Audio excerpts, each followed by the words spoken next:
Okay, welcome back mga scalper. Another technical analysis for BTC. And wag na nga nating patagalin pa. Daily time frame is nag-close ng another red candle but forming pin bar and above average yung volume.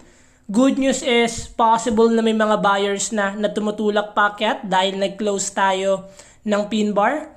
And silipin natin yung possible scenario sa lower time frame. Kung makikita natin meron na tayong mga volume na above average.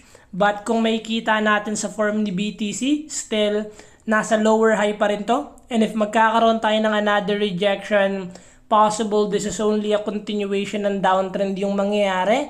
But the moment na magkaroon si BTC ng breakout sa resistance natin, possible na magkaroon tayo ng weakness sa seller and possible magkaroon tayo ng pullback sa big picture dito sa resistance area natin na previously support na binasag ni BTC and maghihintay tayo.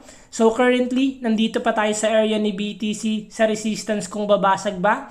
Since dahil mahina yung volume natin, even though may tumutulak pataas, we will wait sa magiging reaction ni BTC kung magiging breakout ba to or magiging breakdown for BTC.